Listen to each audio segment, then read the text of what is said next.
നമസ്കാരം. നടി ആക്രമിക്കപ്പെട്ട കേസിൽ നടൻ ദിലീപിനെതിരായ ഗൂഢാലോചന വാദങ്ങൾ തെളിയിക്കുന്നതിൽ പ്രോസിക്യൂഷൻ പരാജയപ്പെട്ടുവെന്ന കോടതിയുടെ നിരീക്ഷണങ്ങൾക്ക് ബലം നൽകുന്ന കൂടുതൽ വിവരങ്ങൾ പുറത്ത്.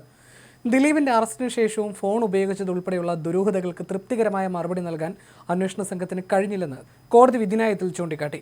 ദിലീപിന്റെ അറസ്റ്റ് നടന്ന 2017 ജൂലൈ 10 വൈകിട്ട് 6:05 മുതൽ ജൂലൈ 17 രാവിലെ 5:53 വരെ, അതായത് അറസ്റ്റിന് ശേഷവും ഈ മൊബൈൽ ഫോൺ ഉപയോഗത്തിലുണ്ടായിരുന്നു. ഈ കാലയളവിൽ 102 ഇൻകമിംഗ് ഔട്ട്ഗോയിങ് കോളുകൾ ഈ ഫോണിൽ രേഖപ്പെടുത്തിയിട്ടുണ്ട്. ജൂലൈ 11 രാവിലെ ഫോൺ തന്റെ കൈവശം ഏൽപ്പിച്ചതായി ദിലീപിന്റെ സഹോദരൻ മൊഴി നൽകിയിട്ടും അറസ്റ്റിന് ശേഷവും ഫോൺ ഉപയോഗത്തിലുണ്ടായിരുന്നതിന്റെ കാരണം വിശദീകരിക്കാൻ പ്രോസിക്യൂഷന് കഴിഞ്ഞില്ല.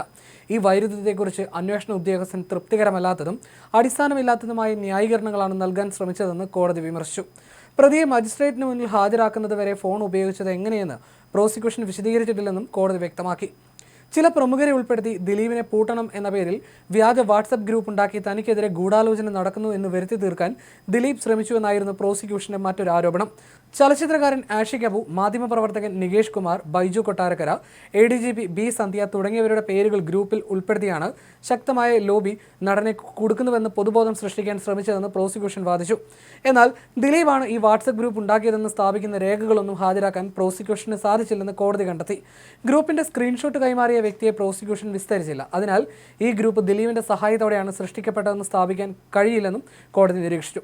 2013 ഗൂഢാലോചന നടന്നെന്നും സുനിയുടെ മറ്റൊരു കേസ് കാരണമാണ് കുറ്റകൃത്യം 2017 വരെ വൈകിയതെന്നുമുള്ള പ്രോസിക്യൂഷന്റെ വാദവും കോടതി തള്ളി. കുറ്റകൃത്യം വൈകിയത് സുനി ഒളിവിലായിരുന്നതുകൊണ്ടാണെന്ന പ്രോസിക്യൂഷൻ വാദം നിലനിൽക്കുന്നതല്ല. രേഖകൾ പ്രകാരം ഈ കാലയളവിൽ സുനി മറ്റ് ക്രിമിനൽ കേസുകളിൽ കോടതിയിൽ ഹാജരായിരുന്നുവെന്നും കോടതി ചൂണ്ടിക്കാട്ടി.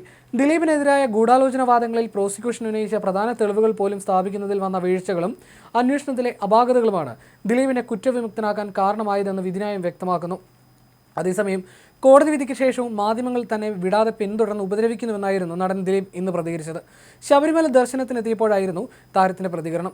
എന്നെ എല്ലാവരും ഉപദ്രവിക്കുകയാണ്, എന്തെല്ലാം അസത്യങ്ങളാണ് തട്ടിവിടുന്നത്, അല്പമെങ്കിലും നീതി വേണ്ടേ?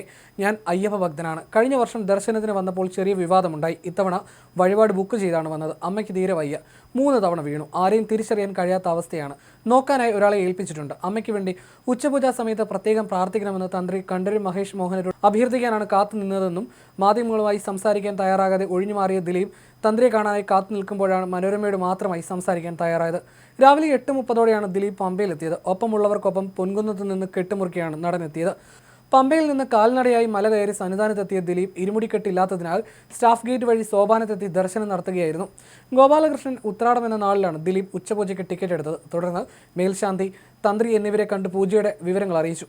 പണിക്കേഴ്സ് ട്രാവൽസ് ഉടമ ബാബു പണിക്കരുടെ കളവ പൂജയിൽ പങ്കെടുത്ത ശേഷമാണ് ഉച്ചപൂജയ്ക്ക് പോയത്.